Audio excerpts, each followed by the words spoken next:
Alors je suis avec Daniel Laurie ici à San Francisco. Bonjour Daniel. Vous êtes le patron de LSF Network qui est ici basé à San Francisco. Alors est-ce que vous pouvez nous raconter la création de LSF Network? En 99, j'ai eu l'idée de créer une loterie sur Internet, une loterie gratuite. C'était la première fois qu'on avait cette idée-là et je suis venu de Paris m'installer en Californie sans connaître personne. J'ai rencontré un VC, venture capitaliste, un Français établi dans la Silicon Valley qui avait un petit fonds de venture capital. Je lui ai parlé de mon idée et à la fin de la journée, il m'a dit ben voilà, je te donne 500 000 $ et tu commences le 1er juin 99. Alors comment ça marche la loterie en ligne? C'était une idée assez simple. Il y avait une grille de loto sur la gauche d'une page web. Il fallait choisir 7 numéros sur 60. On avait le droit de jouer une fois par jour et on avait la chance de gagner $1 million par jour. Je crois d'ailleurs même avoir joué, mais j'ai pas gagné $1 million. On a distribué beaucoup de prix sur la durée de Lucky Surf, 27 millions de dollars au total entre les gagnants à $1 million et les autres petits prix. Et à droite de la grille de l'auto, on présentait 5 bannières de publicité. Il fallait cocher une des 5 bannières de publicité pour valider sa grille de jeu. Et c'est comme ça qu'on remboursait le $1 million. Exactement.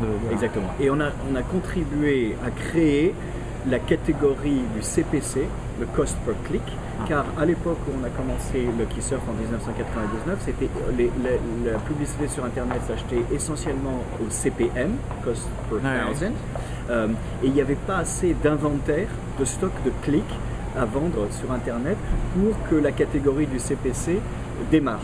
Avec Lucky Surf, on a déversé tellement d'inventaire sur le marché que la catégorie du CPC a été créée et Google, encore aujourd'hui, le modèle de Google, c'est le cost per click. Donc en fait, c'est vous qui avez inventé le modèle de Google. En quelque sorte.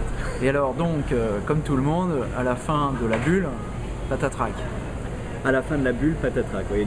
On a été une des rares startups sur Internet à générer du chiffre d'affaires et à gagner de l'argent dès la première année. On avait généré $20 millions de chiffre d'affaires la première année. On était profitable après 11 mois d'opération. Je rappelle que Lucky Surf, après un an d'existence, était devenu en décembre 2000 le 17e site le plus visité au monde.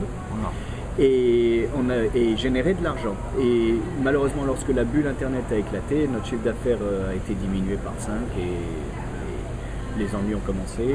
Mais on a réussi quand même à survivre. Là, vous avez fait le gros dos. Voilà, on a fait le gros don. J'avais levé $40 millions. On a rendu une bonne partie de cet argent au VC qui nous l'avait placé en 2002. J'ai fait le gros dos jusqu'en 2004.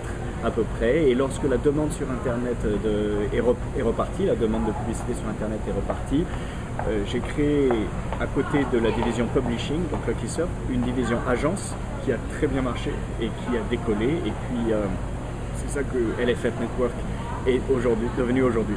Et c'est ce qu'on va voir dans une seconde.